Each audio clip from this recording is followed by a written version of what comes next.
নবীজি বলেন, কারো অন্তরের মধ্যে যদি গম পরিমাণ, জব পরিমাণ, সরিষার দানা পরিমাণ ইমান থাকে, গম পরিমাণ, জব পরিমাণ, সরিষার দানা পরিমাণ ইমান, এই মানুষটা যদি বিভিন্ন অপরাধের কারণে জাহান্নামের সাজা ভোগ করতেও হয়, জাহান্নামের সাজা ভোগ করার পর আমি নবী বলে দিলাম একদিন জাহান্নাম থেকে বের হয়ে ওই সরিষা পরিমাণ ইমানের কারণে আল্লাহর জান্নাতে প্রবেশ করবে।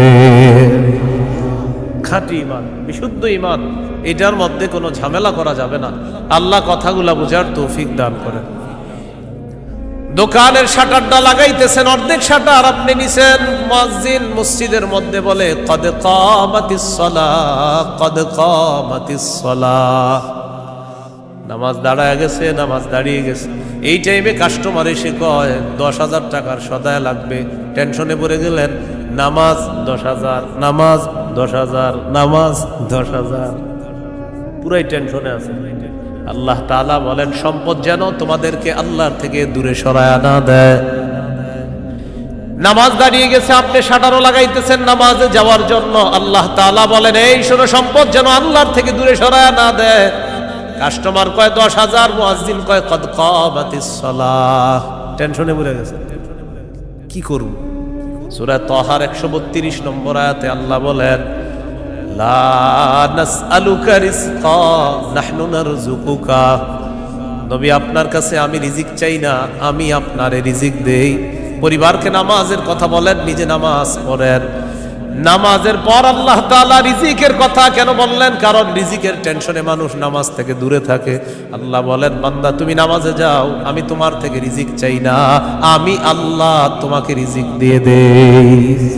আল্লাহ তাআলা বলেন ইন কানা আবাউকুম, যদি তোমাদের মা বাবা, ওয়া আবনাউকুম, যদি তোমাদের সন্তান, ওয়া ইখওয়ানুকুম, যদি তোমাদের ভাই বোন, ওয়া আজওয়াজুকুম, যদি তোমাদের বিবি, ওয়া আশিরাতুকুম, যদি তোমাদের পরিবার আত্মীয় স্বজন, ওয়া আমওয়ালুন ইখতারাফতুমুহা, যদি তোমাদের উপার্জিত সম্পদ, ওয়া তিজারাতুন তাখশাউনা কাসাদাহা, তোমাদের ব্যবসা, যেই ব্যবসায় লস হওয়ার টেনশনে থাকো, ওয়া মাসাকিনু তারদাউনাহা, যে বাসস্থান তোমরা অনেক ভালোবাসো, আহাব্বা ইলাইকুম মিনাল্লাহ ওয়া রাসূলিহি ওয়া জিহাদিন ফি সাবিলি, আল্লাহ তাআলা বলেন এই 8টা জিনিস যদি আল্লাহ এবং তার রাসূল চাইতে তোমাদের কাছে বেশি প্রিয় হয়, ফাতারাব্বাসু, অপেক্ষা করো, হাত্তা ইয়াতি আল্লাহু বিআমরি, আল্লাহ তাআলা গজব নিয়ে আসার অপেক্ষা করো। বলি নাউযুবিল্লাহ। কি শিখলাম? এই 8 জিনিসের মধ্যে আমাদের মহব্বত আছে বেশি। আল্লাহ বলেন এইগুলা যদি আল্লাহর চেয়ে বেশি মহব্বতের হয়, নবীর চেয়ে বেশি মহব্বতের হয়, বেশি মহব্বতের হয়, তাহলে গজবের অপেক্ষা থাকো। তাহলে কি শিখলাম? এই 8 জিনিসের চাইতে আল্লাহকে বেশি ভালোবাসা, রসুলকে বেশি ভালোবাসতে হবে। আল্লাহ তৌফিক দান করেন। এখানে কয় জিনিসের ভালোবাসার কথা হলো? 8 জিনিসের ভালোবাসার কথা। এবার আমার সাথে বলেন, সাধারণত মৌলিকভাবে 2টা জিনিস আমাদেরকে আল্লাহর থেকে দূরে রাখে। 1 সম্পদ, 2 সন্তান।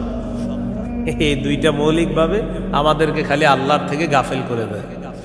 সূরা মুনাফিকুনের 9 নম্বর আয়াতে আল্লাহ বলেন ইয়া আইয়ুহাল্লাযীনা আমানু লা তুলহিকুম আমওয়ালুকুম ওয়ালা আওলাদুকুম আন যিকরিল্লাহ। আল্লাহ তাআলা বলেন হে ঈমানদারগণ, লা তুলহিকুম আমওয়ালুকুম ওয়ালা আওলাদুকুম, তোমাদের সম্পদ, তোমাদের সন্তান তোমাদেরকে যেন গাফেল করে না দেয়, আন যিকরিল্লাহ, আল্লাহর স্মরণ থেকে যেন গাফেল করে না দেয়।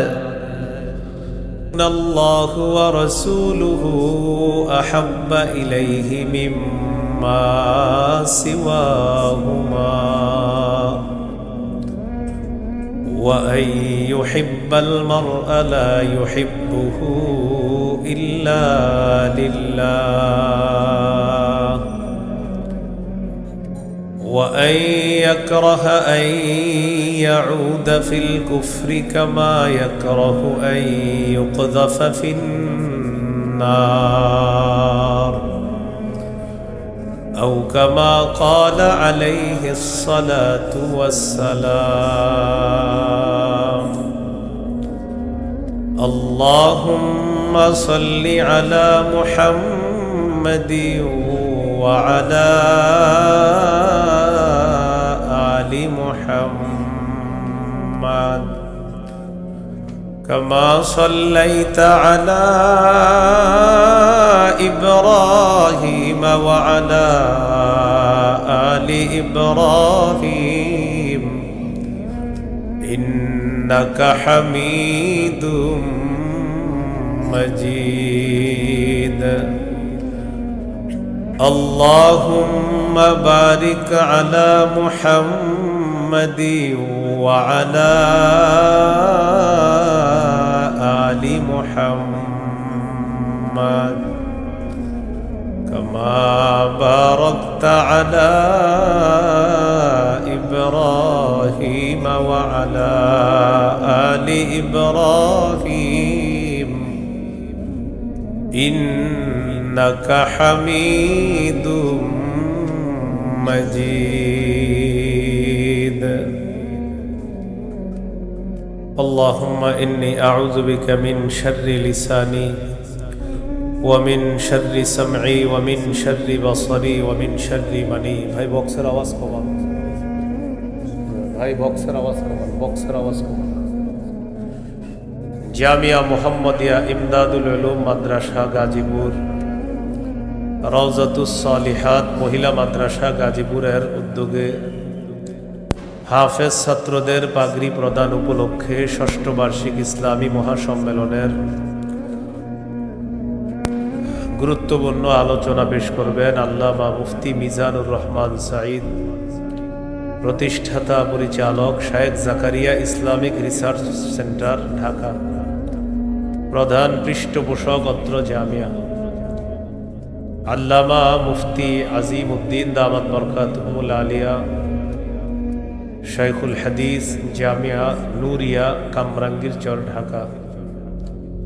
গুরুত্বপূর্ণ আলোচনা করবেন মাওলানা হাফিজুর রহমান সিদ্দিক, কুয়াকাটা, মুহতামিম জামিয়া তালিমিয়া মাদ্রাসা, আদর্শনগর, ঢাকা।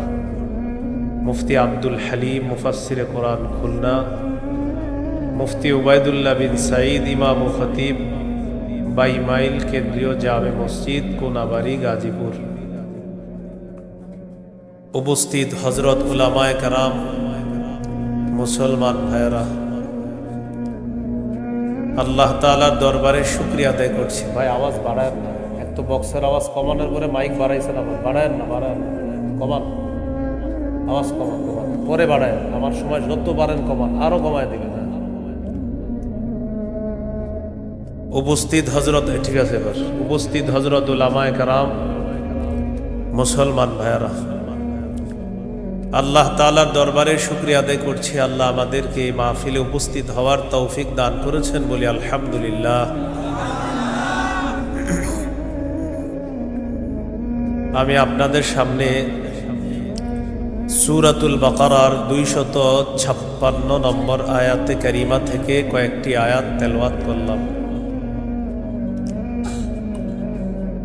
256 নম্বর আয়াতে আল্লাহ তাআলা দ্বীনের ব্যাপারে আমাদেরকে দিক নির্দেশনা দিয়েছেন। লা ইকরাহা ফিদ্দীন, দ্বীন গ্রহণ করার ক্ষেত্রে জোর করা যাবে না। কাউকে দ্বীন গ্রহণ করার ক্ষেত্রে, ইসলাম গ্রহণ করার ক্ষেত্রে জোর করা যাবে না। তবে ইসলামের দাওয়াত দেওয়া যাবে, ইসলামের সৌন্দর্যতা তাদের সামনে পেশ করা যাবে। সূরা আলী ইমরানের 19 নম্বর আয়াতে আল্লাহ বলেন, ইন্নাদ-দীনা ইনদাল্লাহিল ইসলাম, নিশ্চয়ই দ্বীন আল্লাহর কাছে ইসলাম। এটা হলো আয়াতের অনুবাদ। নিশ্চয়ই দ্বীন আল্লাহর কাছে ইসলাম, মানে আল্লাহর কাছে একমাত্র দ্বীন হলো ইসলাম। সূরা আলী ইমরানের 85 নম্বর আয়াতে আল্লাহ বলেন, وَمَن يَبْتَغِ غَيْرَ الْإِسْلَامِ دِينًا فَلَن يُقْبَلَ مِنْهُ। যে ব্যক্তি ইসলাম ছাড়া অন্য কোনো দিনকে গ্রহণ করে, অন্য কোনো কিছুকে দিন হিসাবে গ্রহণ করে, ফালাই ইউকবালা মিন, এটা তার থেকে গ্রহণ করা হবে না। কেউ যদি ইসলাম ছাড়া অন্য কোনো কিছুকে দিন হিসাবে গ্রহণ করে, এটা তার থেকে গ্রহণ করা হবে না, মানে ইসলাম ছাড়া অন্য কোনো দিন গ্রহণযোগ্য না। এটা অন্যকে দাওয়াত দিয়ে বোঝানো যাবে। জাহিলি যুগের বন্ধা নারীরা, যাদের সন্তান হয় না, এই জাতীয় নারীরা মানত করলো, আমার যদি ছেলে হয় ছেলের ইহুদি বানাবো। নাউজুবিল্লাহ। কি বানাবে? নাজিবি গোত্রের ইহুদিদেরকে বের করে দেওয়ার জন্য হুকুম আসলো। ইহুদিদের আত্মীয় স্বজন যারা আছে তারা চিন্তা করলো, আমাদের আত্মীয় স্বজন যারা, তাদেরকে মুসলমান বানায়া মদিনায় রেখে দিই।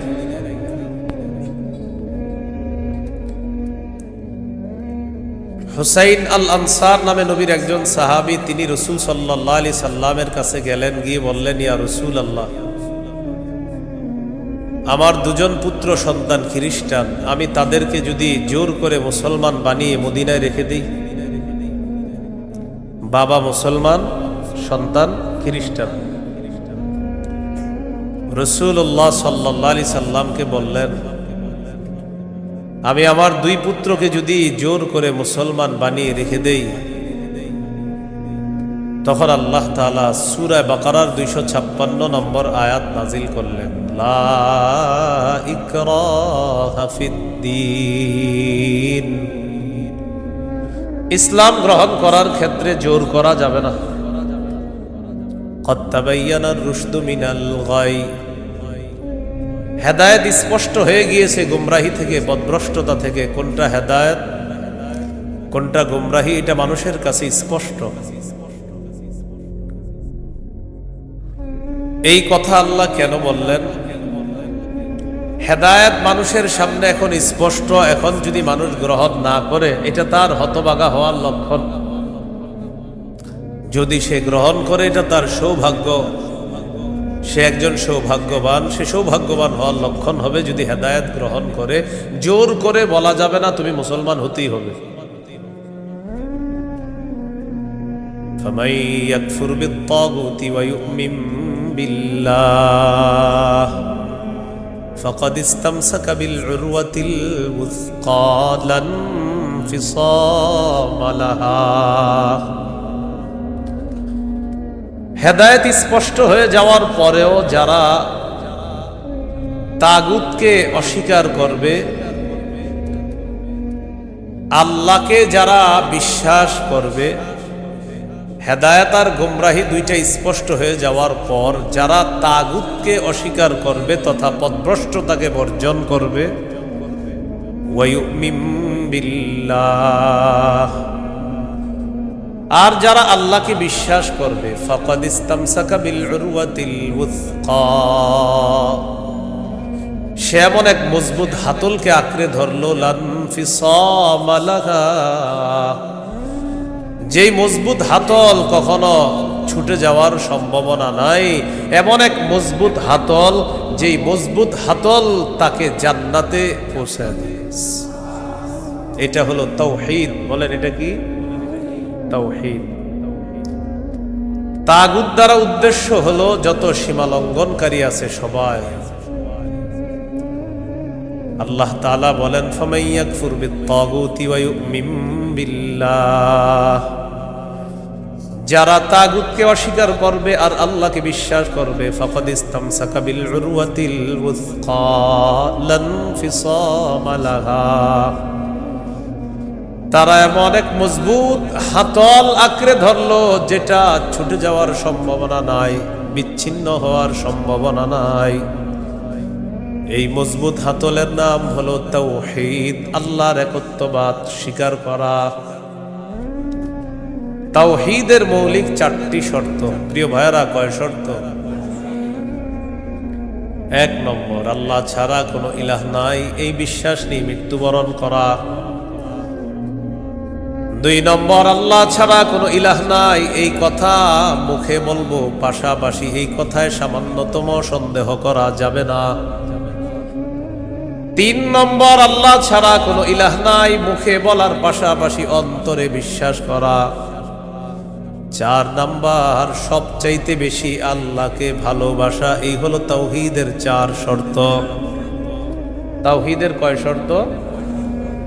1 নম্বর, আল্লাহ ছাড়া কোনো ইলাহ নাই এই বিশ্বাস নিয়ে মৃত্যুবরণ করা। 2 নম্বর, আল্লাহ ছাড়া কোনো ইলাহ নাই এই কথায় সন্দেহ করা যাবে না। 3 নম্বর, আল্লাহ ছাড়া কোনো ইলাহ নাই এটা মুখে বলা, অন্তরে বিশ্বাস করা। 4 নম্বর, আল্লাহকে সবচেয়ে বেশি ভালোবাসা। এই হলো তাওহীদের 4 শর্ত। বাইরের মাইকের আওয়াজ আবার বাড়াইছেন, ঠিক না? ওইটা কমান, ওইটাও কমান। আপনি পরে বাড়ান, আমার বয়ানটা একটু কমান না, সমস্যা নেই, বুঝে রাখেন। মানে আমি এই তো আপনার জন্য ভালো। আর এর কথা হলো ফাটাইতে হবো, বুঝতে হবো আমার মাইক এরকম এরকম। আমি তো বলছি না খারাপ, আমি বলছি খারাপ, আমি তো ভালোই বলছি। আমি বয়ান করতে সামনে দাওয়াত দিয়ে না, এত মাইক লাগাইলে। কিন্তু বারবার মাহফিলে বলি, মাইক কম হবে ওই মাহফিলে দাওয়াত অটোমেটিক পাবেন, বেশি মাহফিল মাইক হবে আর দাওয়াত পাবেন না, সোজা হিসাব। আমার বয়ানে মাইক কম থাকতে হবে, এটা আমি আলাদা বিষয়। মাইক যত কম হবে, যদি আবেদন করেন যে হুজুর মাইক 2টা, তো দেখবেন আর দাওয়াত আগে দিব আপনার। মাইক বেশি লাগাবেন, আমার পাবেন না, সোজা হিসাব। মাইক কমাইতে হবে আমার বয়ানে কারো যেন কোনো ক্ষতি না হয়, মাথায় রাখবেন। তাওহীদের 4টা শর্ত। 1 নম্বর, আল্লাহ ছাড়া কোনো ইলাহ নাই এই বিশ্বাস নিয়ে মৃত্যুবরণ করা। 2 নম্বর, আল্লাহ ছাড়া কোনো ইলাহ নাই এই কথায় সামান্য সন্দেহ করা যাবে না। 3 নম্বর, আল্লাহ ছাড়া কোনো ইলাহ নাই এটা মুখেও বলা, অন্তরে বিশ্বাস করা। 4 নম্বর, আল্লাহকে সবচেয়ে বেশি ভালোবাসা। 1 নম্বর শর্ত, আল্লাহ ছাড়া ইলাহ নাই এই বিশ্বাস নিয়ে মৃত্যুবরণ করা। সহিহ বুখারীর 26 নম্বর হাদিস। এই হাদিসের বর্ণনাকারী উসমান রাদিয়াল্লাহু তাআলা তিনি বলেন, عن عثمان رضي الله تعالى عنه قال قال رسول الله صلى الله عليه وسلم من مات وهو يعلم أنه لا إله إلا الله دخل الجنة। নবীজি বলেন, কেউ যদি এই বিশ্বাস নিয়ে মারা যায় আল্লাহ ছাড়া কোনো ইলাহ নাই, আমি নবী বলে দিলাম দাখালাল জান্নাহ, সে জান্নাতে প্রবেশ করবে। সহিহ বুখারীর বর্ণনা 1237 নম্বর হাদিস, 1237। জিবরিল আমিন নবীর কাছে আসছে, আসার পর বললেন, বাশির উম্মাতাকা আন্নাহু মান মাতা মিন উম্মাতিক লা ইউশরিকু বিল্লাহি শাইআ দাখালাল জান্নাহ। জিবরিল আমিন আসছে, আসার পর বলে, ইয়া রাসূলুল্লাহ, আপনার উম্মতের মধ্যে যারা শিরিক না করে মারা যাবে, আল্লাহ তাআলা আমাকে পাঠিয়েছে আপনাকে বলার জন্য, শিরিক করা ছাড়া যারা মারা যাবে আপনি ওই উম্মতকে জান্নাতে প্রবেশের সুসংবাদ জানায়া দেন। বুঝে আসছিনি সবার? তাহলে 1 নাম্বার, আল্লাহ ছাড়া কোনো ইলাহ নাই এই বিশ্বাস নিয়ে মৃত্যুবরণ করা। একদিন এক ফেরেশতা নবীজির কাছে আসছে। নবীজি সাল্লাল্লাহু আলাইহি সাল্লাম বলেন, তানি আতিম মির রাব্বি ফাখায়্যারানি বাইনা আন ইউদখিলা নিসফা উম্মতি আল জান্নাহ ওয়া বাইনা আশ-শাফাআহ। নবী বলেন, একজন ফেরেশতা আমার কাছে আসছে, আসার পর আমাকে 2টি বিষয়ের স্বাধীনতা দিয়েছে, যে কোনো একটা গ্রহণ করার জন্য। ফেরেশতা আমাকে বলল, হাবিব, আপনি যদি চান আপনার অর্ধেক উম্মত আপনি জান্নাতে নিতে পারবেন, আর যদি চান আপনি সুপারিশ করতে পারবেন, তবে 2টি গ্রহণ করা আপনার জন্য। এই সুযোগ আপনি পাবেন না, যে কোনো একটি গ্রহণ করতে হবে। হয়তো অর্ধেক উম্মত জান্নাতে নিবেন, না হয় আপনি সুপারিশ গ্রহণ করবেন। আমাদের নবী বলেন ইখতারতুশ শাফাআ, আমি সুপারিশ করাটাই আল্লাহর থেকে গ্রহণ করে নিলাম। বলেন তবে, বলেন সবাই বলেন তবে। এই সুপারিশ শুধু তারাই পাবে যারা শিরিক করবে না। নবীজি বলেন ওয়াহিয়া লিমান লা ইউশরিকু বিল্লাহি শাইআ, আমার সুপারিশ শুধু তারাই পাবে যারা আল্লাহর সাথে শিরিক করবে না, তারাই শুধু আমার সুপারিশ পাবে, অন্যরা কিন্তু আমার সুপারিশ পাবে না। সহিহ বুখারীর বর্ণনা ৯৯ নম্বর হাদিসে আল্লাহর নবীর সাহাবী আবু হুরায়রা রাদিয়াল্লাহু তাআলা আন নবীকে প্রশ্ন করলেন, মান আসআদুন নাসি বিশাফাআতিকা ইয়াউমাল কিয়ামাতি ইয়া রাসূলুল্লাহ। হুজুর, কিয়ামতের ময়দানে আপনার সুপারিশের মাধ্যমে কোন ব্যক্তি সবচেয়ে সৌভাগ্যবান হবে আমাকে একটু বলেন। নবীজি বললেন, আবু হুরায়রা, আমি জানতাম তোমার আগে এই প্রশ্ন আমাকে কেউ করবে না। লিমা রাআইতু মিন হিরসিকা আলাল ইলম, ইলমের প্রতি তোমার যে আগ্রহ, বিদ্যার প্রতি তোমার যে আগ্রহ, আমি জানতাম তোমার আগে এই প্রশ্ন আমাকে কেউ করবে না, তুমি যেই প্রশ্নটা করছো। তো যেহেতু তুমি প্রশ্নটা করেই ফেলছো, উত্তরটা নাও। আসাদুন নাসি বিশাফাআতি ইয়াউমাল কিয়ামাতি মান ক্বালা লা ইলাহা ইল্লাল্লাহ খালিসাম মিন কিবালি নাফসি।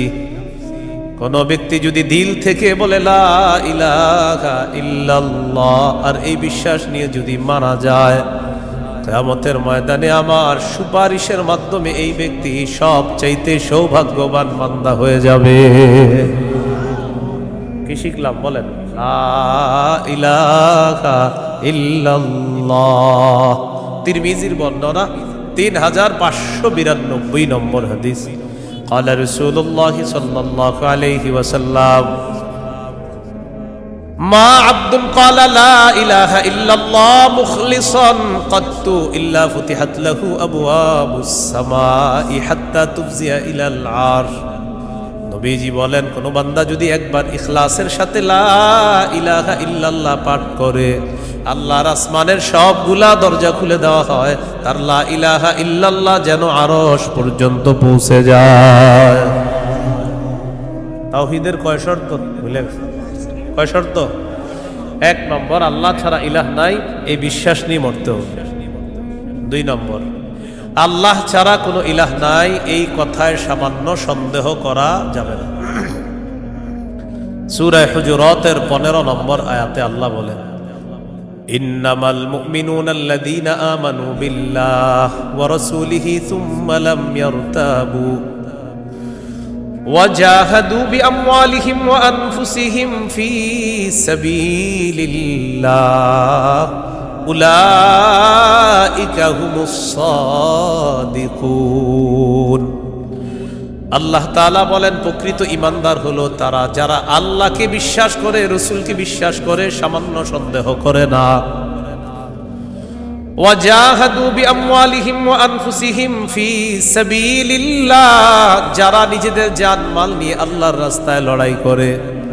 আল্লাহ বলেন, উলাইকা হুমুস সাদিকুন, আমি আল্লাহ তাদেরকে কোরআনে খাঁটি সত্যবাদী বলে ঘোষণা করলাম। এরা খাঁটি সত্যবাদী, আল্লাহকে বিশ্বাস করে, রাসূলকে বিশ্বাস করে, একটু সন্দেহ করে না। ৩ নম্বর শর্ত, লা ইলাহা ইল্লাল্লাহ, আমি মুখে উচ্চারণ করলাম আল্লাহ ছাড়া কোনো ইলাহ নাই, অন্তরেও বিশ্বাস করা। মুখে বললাম আল্লাহ ছাড়া কোনো ইলাহ নাই, অন্তরে যদি ঝামেলা থাকে এটা হবে মুনাফিক মার্কা শয়তান, নেফাকি হবে। এটা কি হবে বলেন তো? সবাই বলেন কি হবে? নেফাকি হবে। মুখে বলতে হবে, অন্তরেও স্বীকার করতে হবে। সূরাতুল ফাতহির 11 নম্বর আয়াতে আল্লাহ বলেন, ইয়াকুলুনা বিআলসিনাতিহিম মা লাইসা ফি কুলুবিহিম, তারা তাদের মুখ দিয়ে এমন কথা বলে যা তাদের অন্তরের কথা না। তাহলে বলেন তো, তাওহীদের ৩ নম্বর শর্ত, মুখে বললাম একটা আর অন্তরে আরেকটা, শর্ত পূরণ হবে? মুখে যা বলবো অন্তরেও তা যদি হয়, এটা ৩ নাম্বার শর্ত পূরণ হবে। অন্তরে যদি ঈমান সরিষার দানা পরিমাণও হয়, একদিন জান্নাতে যাবে। সহিহ বুখারীর ৪৪ নম্বর হাদিস। قال رسول الله صلى الله عليه وسلم يخرج من النار من قال لا إله إلا الله وفي قلبه وزن شعيرة من خير وفي قلبه وزن برة من خير وفي قلبه وزن ذرة من خير। নবীজি বলেন, কার অন্তরের মধ্যে যদি গম পরিমাণ, জব পরিমাণ, সরিষার দানা পরিমাণ ঈমান থাকে, গম পরিমাণ, জব পরিমাণ, সরিষার দানা পরিমাণ ঈমান, এই মানুষটা যদি বিভিন্ন অপরাধের কারণে জাহান্নামের সাজা ভোগ করতেও হয়, জাহান্নামের সাজা ভোগ করার পর আমি নবী বলে দিলাম, একদিন জাহান্নাম থেকে বের হয়ে ওই সরিষা পরিমাণ ঈমানের কারণে আল্লাহর জান্নাতে প্রবেশ করবে। খাঁটি ঈমান, বিশুদ্ধ ঈমান, এটার মধ্যে কোনো ঝামেলা করা যাবে না। আল্লাহ কথাগুলা বুঝার তৌফিক দান করেন।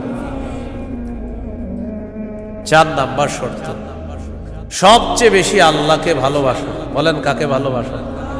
সবাই আমার সাথে বলেন, সাধারণত বলেন। আমরা ৮টি জিনিসকে বেশি ভালোবাসি। ৮ জিনিসের প্রতি আমাদের মহব্বত খুব বেশি। এই ৮ জিনিসের চাইতেও আল্লাহকে, রসুলকে বেশি ভালোবাসতে হবে। কয় জিনিসের প্রতি টান আছে বেশি? ৮ জিনিসের কথা আল্লাহ বলছে সূরা তাওবা ২৪ নম্বর আয়াত। আমি প্রথম আয়াতটা পড়ি, এরপর অনুবাদ করব, আমরা সবাই বলব।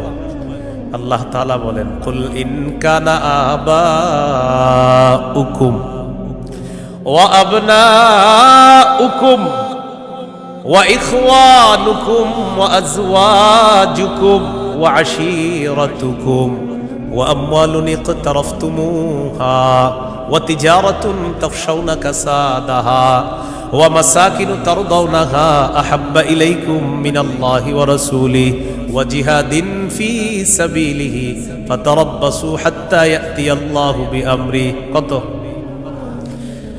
আল্লাহ তাআলা বলেন, ইন কানা আবাউকুম, যদি তোমাদের মা বাবা, ওয়া আবনাউকুম, যদি তোমাদের সন্তান, ওয়া ইখওয়ানুকুম, যদি তোমাদের ভাই বোন, ওয়া আজওয়াজুকুম, যদি তোমাদের বিবি, ওয়া আশীরাতুকুম, যদি তোমাদের পরিবার আত্মীয় স্বজন, ওয়া আমওয়ালুন ইখতারাফতুমুহা, যদি তোমাদের উপার্জিত সম্পদ, ওয়া তিজারাতুন তাখশাউনা কাসাদাহা, তোমাদের ব্যবসা, যেই ব্যবসায় লস হওয়ার টেনশনে থাকো, ওয়া মাসাকিনু তারদাউনাহা, যে বাসস্থান তোমরা অনেক ভালোবাসো, আহাব্বা ইলাইকুম মিনাল্লাহ ওয়া রাসূলিহি ওয়া জিহাদিন ফি সাবিলি।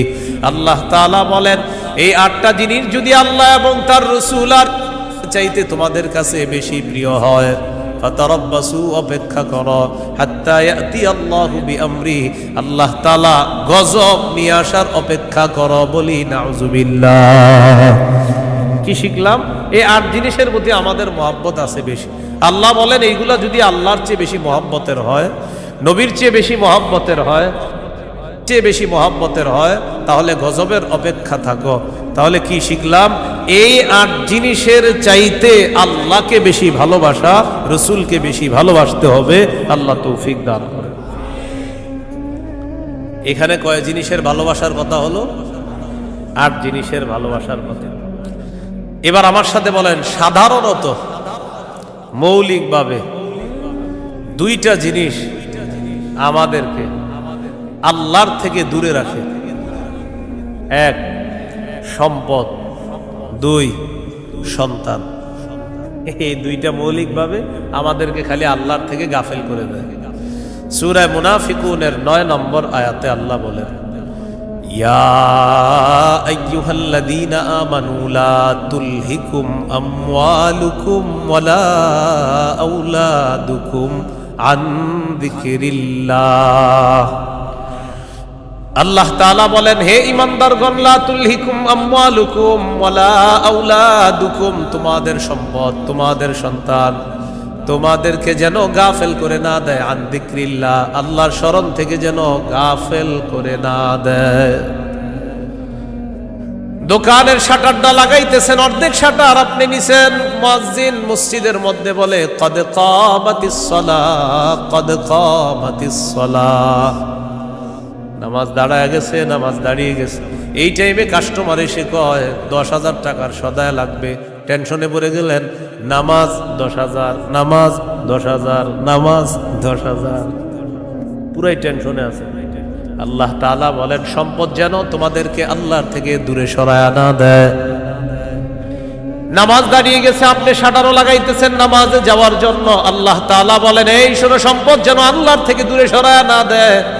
কাস্টমার কয় 10,000, মুয়াজ্জিন কয় কদ কামাতিস সালাহ, টেনশনে পড়ে গেছে, কি করব?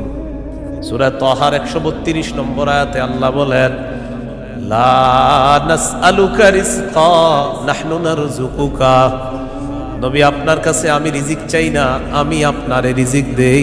পরিবারকে নামাজের কথা বলেন, নিজে নামাজ পড়েন। নামাজের পর আল্লাহ তাআলা রিজিকের কথা কেন বললেন? কারণ রিজিকের টেনশনে মানুষ নামাজ থেকে দূরে থাকে। আল্লাহ বলেন বান্দা তুমি নামাজে যাও, আমি তোমার থেকে রিজিক চাই না, আমি আল্লাহ তোমাকে রিজিক দিয়ে দেই। সম্পদ আল্লাহর থেকে দূরে রাখে। আর হলো সন্তান, সারাদিন কান্নাকাটি করে না, যেই জোহর নামাজে রওনা করবেন ওই টাইমে কয় আমি চিপস খাবো, সারাদিন কানবে না। যখন নামাজে যাবেন তখন এক দুনিয়ার যত কিছু আছে সব খাইতে মন চায়, ইবলিস এসে খোঁচায় কয়টা কয়টা কয়টা। আপনি তখন বুদ্ধি করে কি করবেন, ওইটারে প্যান পাশ পরায়া মসজিদের এক কোনায় নিয়ে বসায় তুই বসে থাকেন, বসে থাকেন, বুঝেন নাই? আর ইবলিস রে বলবেন ইবলিস তুমি যেই ঝামেলাটা আমার সাথে ডেলি নামাজের সময় করো, এই ঝামেলা করে কাজ হবে না। কারণ নামাজের সময় তুই যতবার আমার সন্তানরে খোঁচাবি, ওরে ততবার কাঁধে করে মসজিদে নিয়ে যাবো, প্যাম্পাস পরায় ওটারও নিয়ে যাবেন মসজিদে নিয়ে পাশে বসায় রাখবেন। ইবলিস বুঝা ফেলবে না এই রে খোঁচাইলাম না, এরে খোঁচাইলে এই সন্তানও নামাজি বানায় ফেলবে। সুবহানাল্লাহ। সম্পদ সন্তান আল্লাহর থেকে আমাদেরকে দূরে রাখে। প্রিয় ভাইয়েরা, এই দুই জিনিস যেন আমাদের মধ্যে এত মহব্বত গালেব না হয় যে এই দুই জিনিস এত পরিমাণ মহব্বত করতে গেলাম, আল্লাহকে ভুলে গেলাম, রসুলকে ভুলে গেলাম, আখেরাত ভুলে গেলাম। এমনটা ভালোবাসি, সন্তান ভালোবাসি, মা ভালোবাসি, বাবা ভালোবাসি, ঠিক, কিন্তু এর চেয়ে বেশি ভালোবাসি আল্লাহ। এই হলো আল্লাহকে সবচেয়ে, তাওহীদের কয় শর্ত? 4 নাম্বার। সবচেয়ে বেশি কাকে ভালোবাসা? আল্লাহকে, রসুলকে সবচেয়ে বেশি ভালোবাসা, আল্লাহকে এরপর রসুলকে সবচেয়ে বেশি ভালোবাসা। সহিহ বুখারীর বর্ণনা 16 নম্বর হাদিস, ক্বালা রাসূলুল্লাহ সাল্লাল্লাহু আলাইহি ওয়াসাল্লাম সালাসুন মান কুন্না ফীহি ওয়াজাদা হালাওয়াতাল ঈমান। নবীজি বলেন 3টা বৈশিষ্ট্য যদি কারো মধ্যে থাকে, সে অন্তরের মধ্যে ঈমানের স্বাদ আস্বাদন করতে পারবে। 1 নাম্বার, ইয়াকুন আল্লাহু ওয়া রাসূলুহু আহাব্বা ইলাইহি মিম্মা সিওয়াহুমা। আল্লাহ, আল্লাহ রসুল ছাড়া যত কিছু আছে সবকিছুর চাইতে আল্লাহ আর তার নবীকে বেশি ভালোবাসা। 2 নাম্বার, ওয়া ইউহিব্বাল মারআ লা ইউহিব্বুহু ইল্লা লিল্লাহ। কোন মুসলমানকে শুধুমাত্র আল্লাহর জন্য ভালোবাসা। 3 নাম্বার, আইয়াকরাহা আইয়াউদা ফিল কুফরি কামা ইয়াকরাহু আইয়ুকযাফা ফিন্নার। আগুনের মধ্যে পুড়ে যাওয়া যেমন অপছন্দ, তেমনি ভাবে কুফরি করাটাও এমন অপছন্দ হওয়া।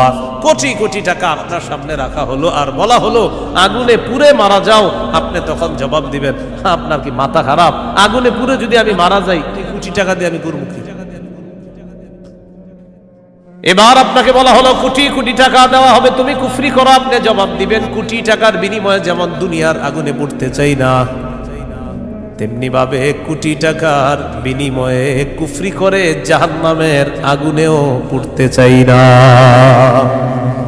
নবীজি বলেন কারো মধ্যে যদি এমন অনুভূতি থাকে আগুনে পুড়ে যাওয়া তার অপছন্দ, তেমনি ভাবে কুফরি করাটাও তার কাছে অপছন্দের, আল্লাহ তাআলা তার অন্তরের মধ্যে ঈমানের স্বাদ তৈরি করে দিবেন, ঈমানের স্বাদ দিবেন।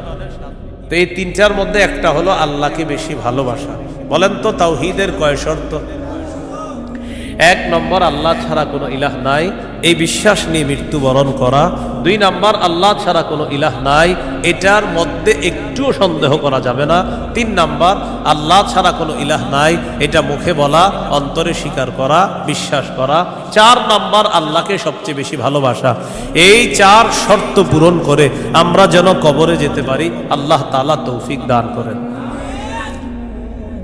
এরপরে আল্লাহ বলেন, আল্লাহু সামিউন আলিম, আল্লাহ সর্বশ্রোতা, সর্বজ্ঞানী। এটা হলো সূরা বাকারার 256 নম্বর আয়াত। এখন আপনাদেরকে 56 নম্বর আয়াত থেকে জিজ্ঞাসা করতে চাই, একটা হলো তাগুতের দল আর একটা হলো আল্লাহর দল। দুনিয়াতে মৌলিকভাবে মানুষের দল দুইটা, একটা হলো হিজবুল্লাহ, আল্লাহর দল, আর একটা হিজবুশ শয়তান, শয়তানের দল।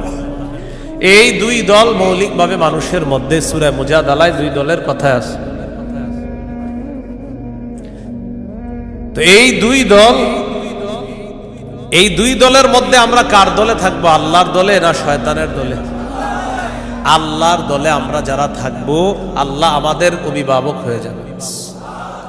এই কথাটা আল্লাহ সূরা বাকারার 257 নম্বর আয়াতে বলতেছে। মন দিয়ে শুনেন কি বল, আল্লাহু ওয়ালিয়ুল্লাযীনা আমানু, যারা ঈমানদার তাদের অভিভাবক আল্লাহ। সুবহানাল্লাহ। আপনারা মাঝে মাঝে এমনি দোয়া করতে পারেন না, আল্লাহ আপনি আমার অভিভাবক, আল্লাহ আপনি অভিভাবক। আল্লাহ সূরা বাকারা 257 নম্বর আয়াতে বলছেন, আপনি আমার অভিভাবক আল্লাহ, আমি তো সমস্যায় আছি, আমারে সমাধান করে দাও। এইভাবে বলতে হবে, আল্লাহ আপনি বলছেন আপনি আমার অভিভাবক, আল্লাহ আপনি আমার সমস্যা সমাধান করে দেন। এইভাবে আল্লাহকে বলতে হবে। আল্লাহু ওয়ালিয়ুল্লাযীনা আমানু, আল্লাহ বলেন যারা ঈমানদার তাদের অভিভাবক হলেন আল্লাহ। ইউখরিজুহুম মিনাজ যুলুমাতি ইলান নূর, আল্লাহ তাআলা অভিভাবক ঈমানদারদেরকে অন্ধকার থেকে বের করে আলোর দিকে আল্লাহ তাআলা নিয়ে যায়। ওয়াল্লাযীনা কাফারু আউলিয়াউহুমুত তাগুত, আর যারা কাফের তাদের অভিভাবক হলো শয়তান। বলেন তো ঈমানদারের অভিভাবক কে? কাফেরের অভিভাবক কে? উলাইকা আসহাবুন নারি হুম ফিহা খালিদুন। আল্লাহ বলেন যারা তাগুতের অনুসারী তারা চিরস্থায়ীভাবে জাহান্নামে থাকবে। বলি নাউজুবিল্লাহ। তাগুত বলা হয় যত সীমা লঙ্ঘনকারী আছে, জালেম, সব তাগুত। এই তাগুত এটা পুরুষ হোক আর মহিলা হোক, এই তাগুত যারা, এরা জালেম অথবা জালেমা, সব তাগুত। তবে কষ্টের বিষয় আর দুঃখের বিষয়, আমরা বারবার এক তাগুত ছেড়ে আরেক তাগুতকে ধরি। এক তাগুত ছেড়ে আরেক তাগুতকে কি করি? ধরি। কেন ধরি জানেন? বৃষ্টি থেকে বাঁচার জন্য ঝর্ণা নিচে এসে দাঁড়ায় আর কি। কোথায় দাঁড়াই? বাঁচার জন্য কি থেকে কোথায় এসে দাঁড়াই? এক তাগুতকে ছেড়ে আরেক তাগুত ধরা, বানি বৃষ্টি থেকে বাঁচার জন্য ঝর্ণার নিচে এসে দাঁড়ায়। ভাই কিছু ঘটনাকে ঝর্ণার নিচে কেন? আর বললেন না বাইরে বৃষ্টি, তো এনে কি? এই জন্য মনে রাখবেন, শত্রু এটা কখনো বন্ধু হবে না। এরে আপনি যতই মনে করেন বন্ধু, এই শত্রু সব সময় শত্রু। সূরা মাইদার 51 নম্বর আয়াতে আল্লাহ বলে দিয়েছেন। এবার আল্লাহ তাআলা কি বলে দেখেন, সূরা বাকারার 257 নম্বর আয়াত হলো 258 নম্বর আয়াতে আল্লাহ তাআলা এবার আমাদের আকীদা বিশুদ্ধ করবে। কি বিশুদ্ধ করবে বলেন তো? দুনিয়াতে আমাদের অভিভাবক কে? বেঁচে আছি কে বাঁচিয়ে রাখছেন? মৃত্যু দিবেন কে? মৃত্যুর পর জীবিত করবেন কে? এই আকীদাটা এখন আল্লাহ তাআলা সংশোধন করবে যে শোনো, আমি তোমাদেরকে বাঁচিয়ে রাখছি, মৃত্যুর পর আমি জিন্দা করব, কিন্তু এখানে কোনো সন্দেহ করবা না।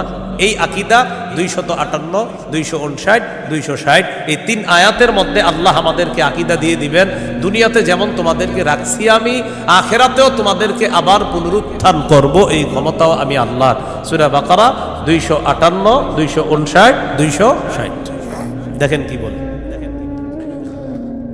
ألم تر إلى الذي حاج إبراهيم في ربه أن آتاه الله الملك إذ قال إبراهيم ربي الذي يحيي ويميت قال أنا أحيي وأميت قال إبراهيم فإن الله يأتي بالشمس من المشرق فأت بها من المغرب فبهت الذي كفر والله لا يهدي القوم الظالمين নবী আপনি কি দেখেন নাই ওই ব্যক্তির ব্যাপারে চিন্তা করেন নাই যে ব্যক্তি ইব্রাহিম নবীর সাথে তার রবের ব্যাপারে ঝগড়া করেছে, যেই রব তাকে রাজত্ব দান করেছে ওই রবের ব্যাপারে লোকটা ঝগড়া করেছে ইব্রাহিম নবীর সাথে। আল্লাহ তাআলা বলেন এই ব্যক্তি হলো বাবেল শহরের বাদশাহ নমরুদ। ইব্রাহিম নবীর সাথে ঝগড়া লাগছে, এই কারণে নমরুদকে আল্লাহ তাআলা রাজত্ব দান করছে। রাজত্ব পাওয়ার পর নমরুদ কয় আমি খোদা। ইব্রাহিম নবী বললেন আমার রব রব্বি আল্লাযী ইহয়ী ওয়া ইউমীত, আমার রব হলেন তিনি যিনি জীবন দেয়, যিনি মৃত্যু দান করেন। নমরুদ পাল্টা জবাব দিয়ে বলে ক্বালা আনা উহয়ী ওয়া উমীত, আমিও তো জীবন দেই আমিও তো মৃত্যু দেই। নাউজুবিল্লাহ। হ্যাঁ, ইব্রাহিম নবী বললেন রব তিনি যিনি জীবন দেয় মৃত্যু দেয়। নমরুদ কথা আমিও তো জীবন দেই মৃত্যু দেই। ইব্রাহিম নবী তাহলে আমি কি করতে হবে? আমারও রব মানো, কারণ আমিও জীবন দিই মৃত্যু দিই। ইব্রাহিম নবী বললেন কিভাবে? জেলখানা থেকে দুইজন আসামি ধরে আনছে, একজনকে মেরে ফেলছে আর একজনকে ছেড়ে দিছে। মারার পর বলে এই যে দেখো আমি মৃত্যু দিলাম, ছেড়ে দেওয়ার পর বলে এই যে দেখো আমি জীবন দিলাম। কি ইন্টারন্যাশনাল পদ্ধতির জীবন মৃত্যু! হ্যাঁ, দুইজনকে ধরে আনছে, একটাকে হত্যা করছে আর একটাকে ছেড়ে দিছে। হত্যা করার পর বলে দেখো জীবন দিলাম মৃত্যু দিলাম, জীবন দিলাম কিভাবে? আর একটাকে ছেড়ে দিছে, এইটা ছেড়ে দেওয়ার পর বলছে আমি তাকে জীবন দিলাম। আপনারা বলেন এটা কি জীবন মৃত্যু? ইব্রাহিম নবী চিন্তা করলেন এরে এমন এক কথা বলে আটকাইতে হবে যে কথার পরে আর ঝগড়া করবে না। قال إبراهيم فإن الله يأتي بالشمس من المشرق فأت بها من المغرب। ইব্রাহিম নবী বললেন আমার রব আল্লাহ প্রতিদিন সূর্য পূর্ব দিক থেকে উঠায়, তুমি পশ্চিম দিক থেকে উঠায় দাও। তুমিও তো রব, তোমার দাবি অনুযায়ী। নাউজুবিল্লাহ। ফাবুহিতাল্লাযী কাফার, আল্লাহ তাআলা বলেন যে ঝগড়া করছে নমরুদ কাফের, ধরাশয়ী হয়ে গেল, ঝগড়ায় হেরে গেল। মুফাসসিরিনে কেরাম বলেন নমরুদ পাল্টা বলতে পারতো ইব্রাহিম আমি সূর্য পশ্চিম দিক থেকে উঠাতে পারবো না, তোমার রব আল্লাহ প্রতিদিন পূর্ব দিক থেকে সূর্য উঠায়, আমি তো পারবো না। তুমি তোমার রব আল্লাহকে বলো সূর্যটা যেন পশ্চিম দিক থেকে উঠায় দেখায় দেয়। মুফাসসিরিনে কেরাম বলেন নমরুদ বুঝে শুনেই পাল্টা চ্যালেঞ্জ দেয় নাই। কেন দেয় নাই?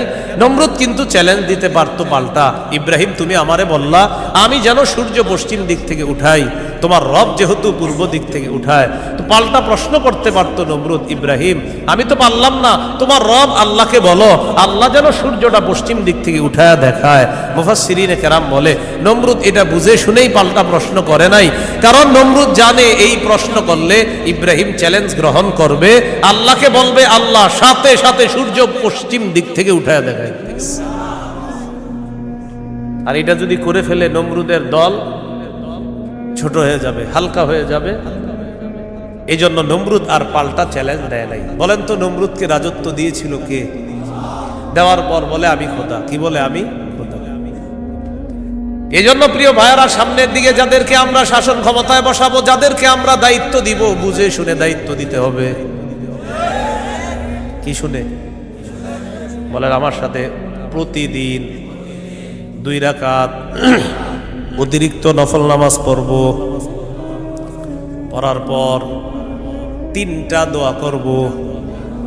1 নাম্বার আল্লাহ, বলেন আল্লাহ কিয়ামতের আগে বাংলাদেশে আর কোন নারী প্রধান চাই না। হ্যাঁ, কি প্রধান চাই না? সবাই জোরে বলেন কেন? আরো জোরে বলেন, আরো জোরে, আরো জোরে। قال رسول الله صلى الله عليه وسلم لا يفلح قوم ولوا امرهم امرأتان। নবীজি বলেন ওই জাতি কিছুতেই কখনোই সফল হবে না যেই জাতি তাদের নেতৃত্বে কোনো নারীকে বসায় দেয়। আপনি বুঝেন আর না বুঝেন আমার নবীর কথা সঠিক। তো এই জন্য এই একটা বিষয়ে দোয়া করবেন। 2 নাম্বার দোয়া বলেন আল্লাহ মরার আগে বাংলাদেশে শরিয়া আইন দেখে যেতে চাই। কি আইন? দেয়ালে দেয়ালে লিখে দিবেন শরিয়া আইন চায় না তারা। বলেন, কোন না কোন অপরাধী যারা, বলেন আমার সাথে, শরিয়া আইন চায় না তারা, কোন না কোন অপরাধী যারা। চোর শরিয়া আইন চাইবে না, হাত কাটা যাবে। ধর্ষক শরিয়া আইন চাইবে না, তাকে পাথর মেরে হত্যা করা হবে, তার উপর ইসলামের শাস্তি প্রয়োগ করা হবে। এই জন্য ধর্ষক চাইবে না, চোর চাইবে না। আমাদের দেশে যদি আসলে শরিয়া আইন চালু হয়, বিগত দিনের শুধু চুরির বিচার করতে করতে সুপ্রিম কোর্ট, হাইকোর্টের বিচারপতিরা ক্লান্ত হয়ে যাবে। শুধু চুরির বিচার হলে, কিসের বিচার? এটা 2 নাম্বার দোয়া করবেন। 3 নাম্বার দোয়া, বলেন আল্লাহ আমাদের দেশে এমন একজন শাসক দিয়ে দেন, যেই শাসক মৌলিক 4টি কাজ করবে।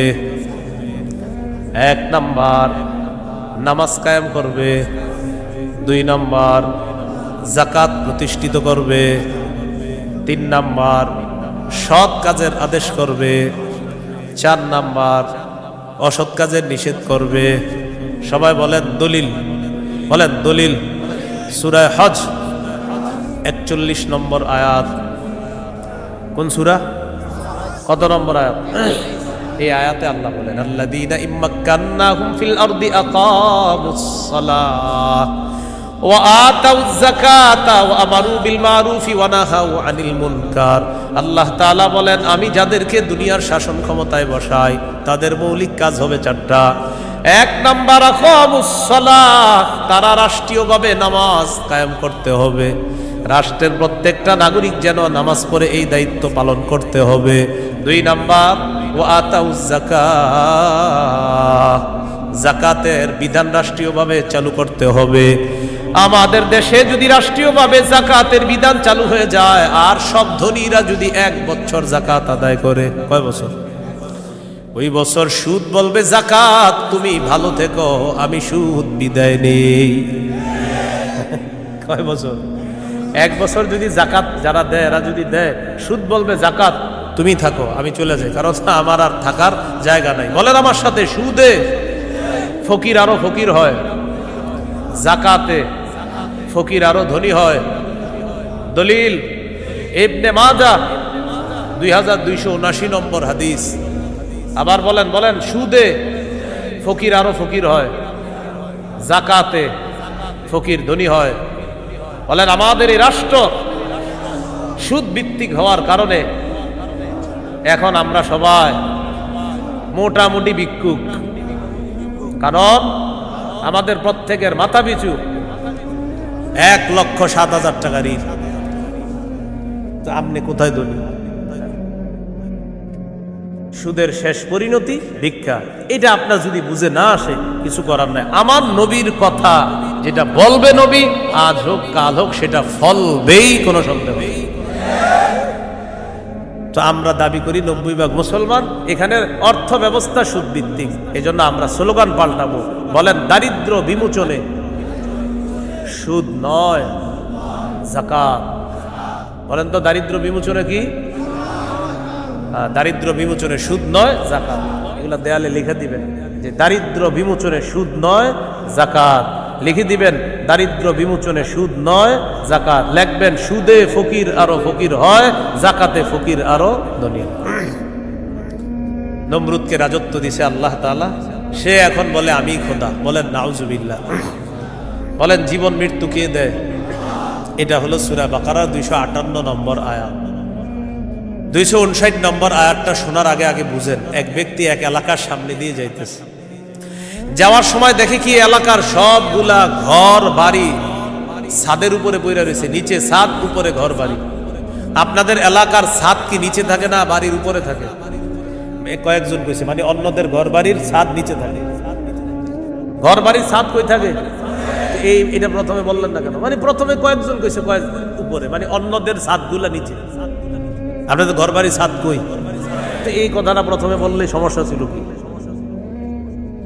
এক ব্যক্তি যাইতেছে এক এলাকার সামনে দিয়ে, যাওয়ার সময় দেখে ঘর বাড়ি সব ধ্বংস হয়ে পইরা রয়েছে, নিচে হইল ছাদ, উপরে ঘরবাড়ি।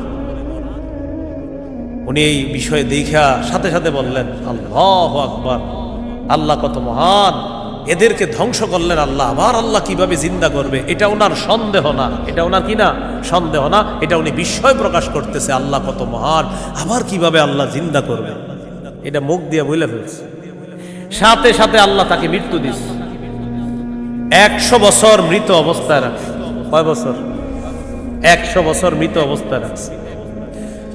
100 বছর পর জিন্দা করছে। জিন্দা করার পর তাকে জিজ্ঞাসা করলেন, আপনি কয় বছর মৃত অবস্থায় ছিলেন? তো জবাব দিলেন, 1 দিন বা আধা দিন। আল্লাহ তাআলা বললেন, আপনি 100 বছর ছিলেন মরা। কয় বছর? ওই যে উনি বলছিলেন মরাকে আল্লাহ কিভাবে জিন্দা করবে, আল্লাহ দেখাই দিতেছে। আপনার খানা পানির দিকে তাকান তো, তাকাইছে খানা পানির দিকে, তাকায় দেখে খানা পানি পচে নাই। সুবহানাল্লাহ। কয় বছর?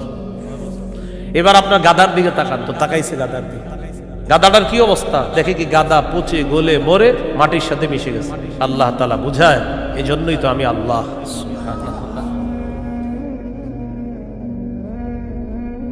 এবার আল্লাহ তাআলা বললেন, দেখেন গাধার অস্থিগুলা মাটির সাথে মিশে গেছে, আমি এগুলারে উঠাই।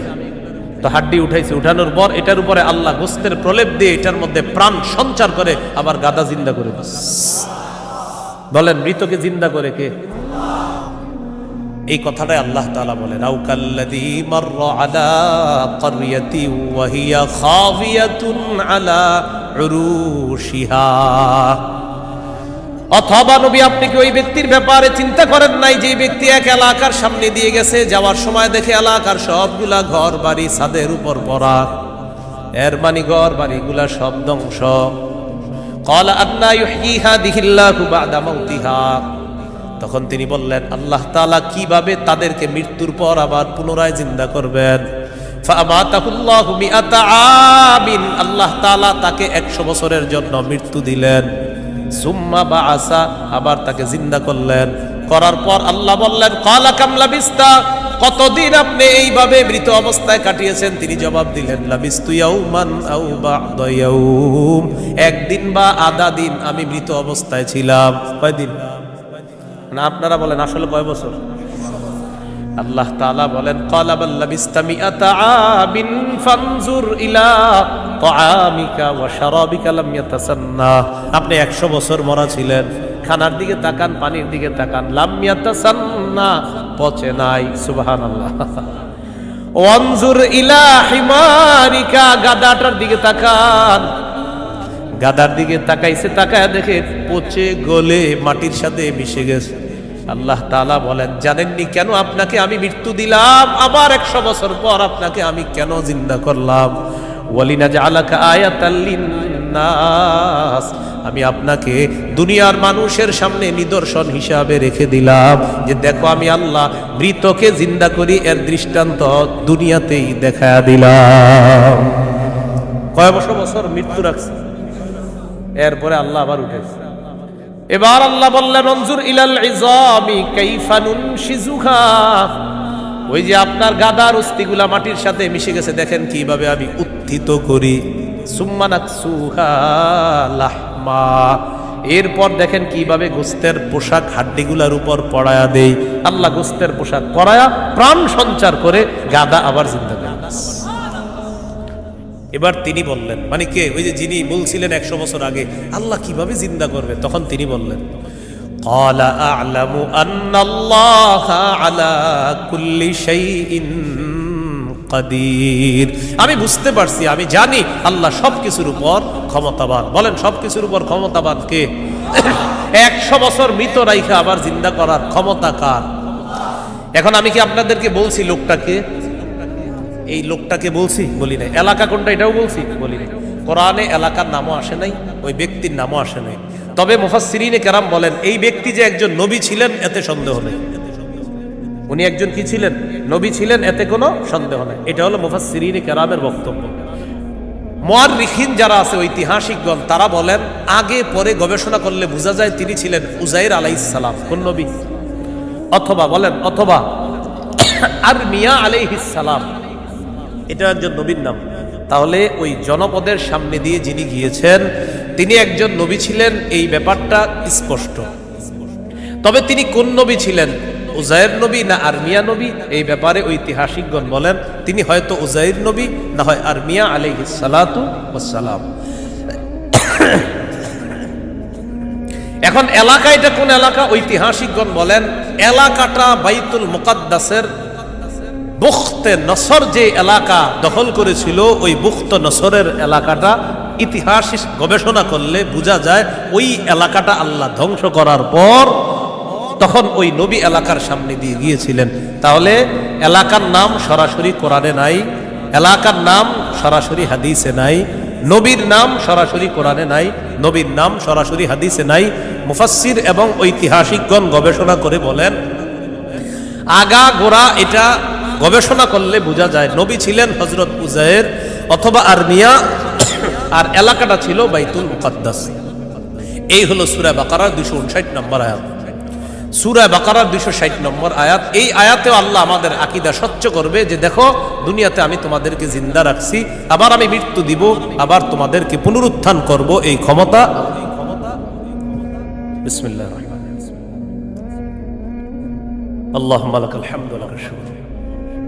সূরা বাকারা 260 নম্বর আয়াত আল্লাহ বলেন وَإِذْ قَالَ إِبْرَاهِيمُ رَبِّ أَرِنِي كَيْفَ تُحْيِي الْمَوْتَى قَالَ أَوَلَمْ تُؤْمِنْ قَالَ بَلَى وَلَكِنْ لِيَطْمَئِنَّ قَلْبِي قَالَ فَخُذْ أَرْبَعَةً مِنَ الطَّيْرِ فَصُرْهُنَّ إِلَيْكَ ثُمَّ اجْعَلْ عَلَى كُلِّ جَبَلٍ مِنْهُنَّ جُزْءًا ثُمَّ ادْعُهُنَّ يَأْتِينَكَ سَعْيًا وَاعْلَمْ أَنَّ اللَّهَ عَزِيزٌ حَكِيمٌ। স্মরণ করুন ওই সময়কে যখন ইব্রাহিম নবী বললেন রব্বি আরিনি কাইফা তুহিল মাউতা, আল্লাহ আপনি আমাকে দেখান আপনি কিভাবে মৃতকে জিন্দা করেন। আল্লাহ তাআলা বললেন ক্বালা আওয়ালাম তুমিন, ইব্রাহিম আপনি কি বিশ্বাস করেন না? ইব্রাহিম নবী জবাব দিলেন ক্বালা বালা ওয়ালাকিন লিয়াতমাইন্না কলবি, আল্লাহ অবশ্যই বিশ্বাস করি, তবে আমার অন্তরের প্রশান্তির জন্য আমি জানতে চাই আল্লাহ আপনি কিভাবে মৃতকে জিন্দা করেন। ভাই 259 আর 260 নম্বর আয়াতে একটা বিষয় কিন্তু মনে রাখেন, আমি আবার বারবার বলতেছি কথাটা। 259 নম্বর আয়াতে ওই যে নবী বললেন আল্লাহ কিভাবে মৃতদেরকে জিন্দা করবেন, এটা কিন্তু নবীর সন্দেহ না। আবার বলছি এটা কি না? সন্দেহ না, বলেন বিস্ময়, কি উনি আশ্চর্য হচ্ছেন। আবার 260 নম্বর আয়াতে ইব্রাহিম নবী বলতেছে আল্লাহ আপনি আমারে দেখান কিভাবে মৃতকে জিন্দা করেন, এটাও ইব্রাহিম নবীর সন্দেহ না, বরং ইব্রাহিম নবী অন্তরকে শান্তি দিতে চায় আল্লাহ আপনি যে মৃতকে জিন্দা করেন এটা দেখলে আমার দিলে একটু ভালো লাগতো, শুধু এই কারণে আমি দেখতে চাই। তাহলে বিষয়টা কি সন্দেহ? নাউজুবিল্লাহ, কোন নবী সন্দেহ করতে পারে না। তো আল্লাহ তাআলা বললেন ক্বালা ফাকুজ আরবাতাম মিনাত তায়র, ইব্রাহিম আপনি 4টা পাখি ধরেন, ফাসুরহুন্না ইলাইকা, এই 4টি পাখি আপনি বসে আনেন, আপনার আয়ত্তে আনেন। আয়াতে আনার পর সুম্মা জাআল আলা কুল্লি জাবালিম মিনহুন্না জুজআ, 4টা পাখিকে আপনি চূর্ণ বিচূর্ণ করে টুকরা টুকরা করে ফেলবেন। টুকরা টুকরা করার পর এই পাখিগুলার টুকরা টুকরা বিভিন্ন পাহাড়ের মধ্যে আপনি ছিটায়া দিবেন। কোন পাখির টুকরাটা কোন পাহাড়ের মধ্যে আছে এটা আপনার জানা নাই। এবার আপনি তাদের নাম ধরে আপনি ডাকবেন। আল্লাহ তাআলা বলেন আমার হুকুমে যেই যেই পাখির টুকরাগুলা যেই পাহাড়ের মধ্যে আছে ওই টুকরাগুলা আমি আল্লাহ প্রত্যেক পাহাড় থেকে আলাদা আলাদা করে একত্রিত করে অবিকল ওই পাখির মধ্যে প্রাণ সঞ্চার করে দিব। পাখি আপনার সামনে উঠতে উঠতে উপস্থিত হয়ে যাবে। তো আল্লাহ বলেন ফাসুরহুন্না ইলাইকা, এটা আপনি বসে আনেন, আয়াতটা আনেন। সুম্মা জাআল আলা কুল্লি জাবালিম মিনহুন্না জুজআ, এগুলারে টুকরা টুকরা করে আপনি পুরা সব একসাথে করে ফেলবেন। এখন বলেন তো 4 পাখি একসাথে টুকরা টুকরা করলে কোন পাখির টুকরা কোথায় আছে এটা কি বলা যাবে? ইব্রাহিম নবীকে বললেন আলাদা আলাদা পাহাড়ের মধ্যে রেখে দেন। রাখার পর এবার আপনি ডাক দিবেন। ডাক দেওয়ার পর দেখবেন ওই আলাদা টুকরাগুলা একত্রিত হয়ে যেই যেই পাখির টুকরা আমি আল্লাহর হুকুমে ওই পাখির শরীরে যাবে, আমি প্রাণ সঞ্চার করে দিব, পাখি আপনার সামনে উঠতে উঠতে উপস্থিত হয়ে যাবে। শেষে আল্লাহ বলেন ওয়ালাম, জেনে রাখেন আল্লাহ আজিজুল হাকিম, আল্লাহ মহাপরাক্রমশালী, আল্লাহ মহাপ্রজ্ঞাময়। 3টি বিষয়। 1 নাম্বার বলেন আল্লাহর কাছে মনোনীত ধর্মের নাম কি? ইসলাম। ইসলামের দাওয়াত অন্যের সামনে দেওয়া যাবে কিনা? যাবে। ইসলাম গ্রহণে কাউকে কি জোর করা যাবে? দুই নম্বর, মৌলিকভাবে মানুষের দল কয়টা? দুইটা। একটা কার দল? আল্লাহর দল। আর একটা কার দল?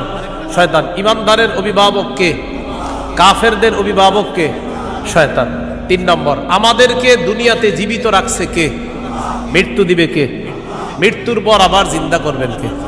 এই তিনটি বিষয় সূরা বাকারার 256 থেকে 260 নম্বর আয়াত পর্যন্ত আমরা জানলাম।